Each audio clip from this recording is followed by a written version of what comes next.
But what about the case of those that were killed? Because the report also had it that some security people lost their lives. Security of the school. Now remember, the first story was that these became dressed as soldiers, and the principal happily handed over the children because the soldiers came to take away the children because Boko Haram people were on their way.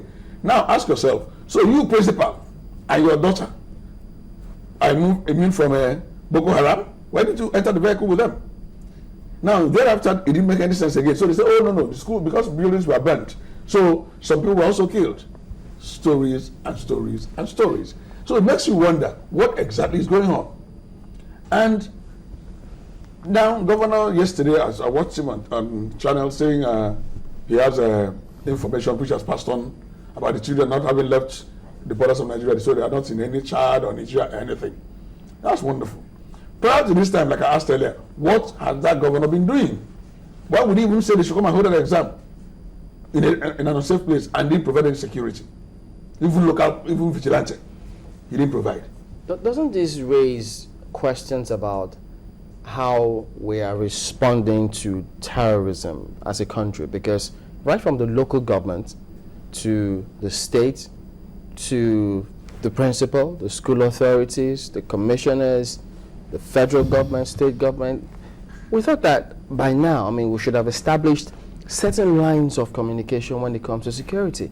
We always keep saying, look, we have to be security conscious, but from that, you call it evacuation, even this Yanya case, it looks as though we still need to fine-tune our strategy. Timberlane, Yanya case is terrorism. You see, terrorism has become a nebulous term. Isn't Chibok case terrorism too? Did you see? You see, there was time Pastor Tunde Bakare, when I was a member of his church, said that Muslims were entering the mosque, remove their shoes. Christians were entering the church, remove their brains.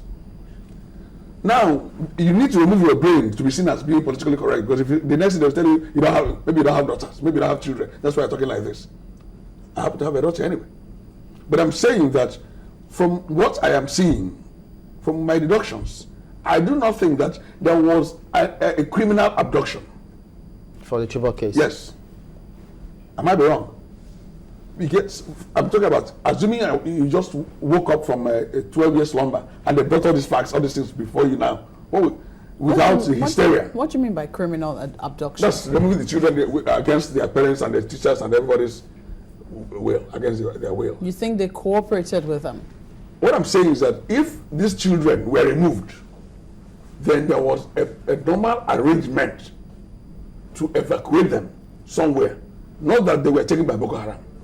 Why do you say so? That's what I'm just saying, because the principal has given us several versions of our children. That's when I say our students, how they were removed. Different versions of how they were removed by the same principal. The state government, prior to the removal, has said, come and hold this exam here. I will give you security. That didn't happen. So, and it's not as if the place was as safe as maybe Enugu. I thought when we talk about different version, everyone is guilty here, just like the casualties. Even the military once said something and retracted. Yeah, everyone has been giving the world different the one of the military stories. is very straightforward. How straightforward? They made a mistake. They made a mistake by saying, so number of children have been recovered. How possible based is that? On what they heard. How possible can that be? They still act on hearsay. You and I were not there. It was the chief general, whatever his name is, the chief of the chief spokesman, who said that. He apologized for the misinformation. Now, that is a man who came into it. Those are people who came into it and they don't know anything about. I'm talking about the principal who knows the children, who ought to know the children. Saying she handed them over to military men, or people who posed as military men, to remove them because Boko Haram people were on their way. Now, you, the principal, you didn't join them. Your daughter didn't join them. So you wanted your daughter and yourself to be picked up by Boko Haram. The next story was, no. They killed the security men and burnt the buildings. Two versions from the same principal. Before we then go back to the governor who even said, come in the first place and hold the exam, I'll give you security, which he never did. So what I'm saying is that Assuming I was not here with all the Boko Haram thing and all the going on, I just wake up from a 12-year slumber, I bring this fact before me, I'll tell you nothing happened. That was just it's a hoax. I don't know, if we have all the versions or if you heard all the versions correctly. Yes, I will agree with you that there have been, versions that a host of people would say, what, perhaps it's time to get the principal and conduct an interview with her. Then perhaps we can circulate the videos and say, okay, this was exactly what she said. We can ask her about the different versions. But if you ask me, some people will say that, we cannot for sure say that it was the principal herself that gave those stories, because the evidence that we have on the ground in terms of, buildings being burnt would seem more, supporting of the evidence of the last story that we've heard, that there was actually, because we also heard that there was a gun battle and at some point the military men had to retreat. That these people had overpowered them. I don't know if you also heard that particular story as well. That's the other version. They came as criminals from straight away. Yes. They came as criminals. Yes. Forced their way in. Did you hear that story? That's one of the versions that I'm talking about. So that's the one where they now killed the security men and burnt the buildings. Yes, because we heard from the commissioner of police in the state that they actually engaged these people for over how many hours and at some point had to retreat because they had run out of firearms. So for you, at what point would you say that, this was actually orchestrated? That's the point. How can we have, in Nyanya, do you have such number of stories? The bombing. We saw the blast. We saw the dead bodies. Now, this one we're having several versions. Do you think that some from the same person, some from other people? Do you think that it could have been denied too? Because we also saw what happened in Buniadi, and some people say that it is very. Now we can begin to. Buniadi is where they killed the students. Just a moment, sir. No, yes, Buniadi is where they killed the boys in Borno State, and we even understand that they abducted some girls. We don't still know what became of those girls, or if that version was true. Oh, that's cool. But we did see that boys were killed in the videos, and that if we had not seen the videos, it most likely could have been denied as well. I just said that we use terrorism has become a very nebulous term. I said Nyanya was a terrorist act. Bonade, I don't know if I pronounce it well, terrorist act. And that is the style, the modus operandi of Boko Haram. The issue of these girls doesn't fit into the pattern of Boko Haram. It took them so long to even come out to say, yes, we did it. So what that video of the man what do you make of this video then? This new video circulating, making the rounds. Those girls who are looking very well fed. You see that one? Yes. They're looking so comfortable and very well fed.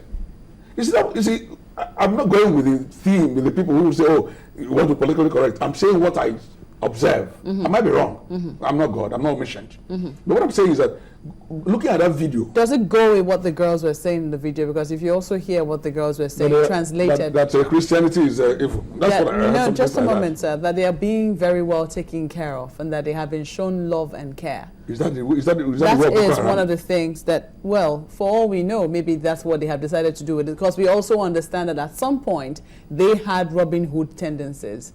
Doing what government ought to have done in certain areas and trying to turn the people's mind against the government. I never heard that. I never heard that they were now helping, doing what I knew them to be destructive. I've always known them to be destructive. That's their system. That's their style. So for the girls now to be well fed and pampered and given lotions to rub on them, that's wonderful. That shows that is not the way of Boko Haram. But at the end of the day, do you see this incident and then the way the world has rallied? Do you see us all rallying together with the world and channeling our efforts towards ending terrorism while also making efforts to find out and bring back the girls while they can? Well, we ought to do that. That was the first thing I said. We should rally around behind the government, no matter who the government is, whether it's APC, PDP, Panadol, whatever it is. We rally around behind them, solve our problem. In any case, bringing in the United States and all that, people want to sell their ammunition. The United States, remember, I told you that by 2015, there might not be any Nigeria. That was some 3 or 4 or 5 years ago. I remember I granted an interview to Vanguard and the Sun, then saying maybe the people who orchestrate the breakup. Yeah, but we eventually spoke with the United States ambassador and says no, it wasn't a comment from the government. Okay, so from it was from a former. It wasn't even the government. No, from former what do you call them? Ambassadors of Nigeria that said that. Yes. So no, from what we got was, it was just, there's this group that normally studies situations, and then one of them made that suggestion, but it wasn't categorical. That is how the United States operates. They always have groups that study and tell them what to do. That's how they go about it. But that's not even important now, because even if they say they want to destroy us, should we allow ourselves to be destroyed? That is the point. And you see, it's quite unfortunate that, because I'm a Christian, I'm not a Muslim, so I don't know exactly what it is in Islam, but I don't think that there's any religion that will say you're just going to be killing people, whether they agree to, if they don't agree to join, kill them. That would be surprising.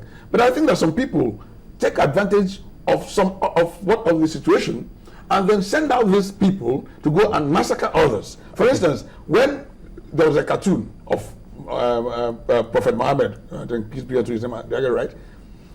Some people started writing and killing Christians. Okay, but at the end of the day now, with this action, do you see us doing the right things in terms of judiciary, judges? And by the way, how come NBA hasn't even suggested that, for instance, that why can't judges take that extra hour? Or is the NBA far removed from what's going on? The NBA is part of the society. You can always invite the president here, because I'm not a spokesman for the NBA. I've spoken my mind as Kenneth Odidika. Aren't you a member of the bar?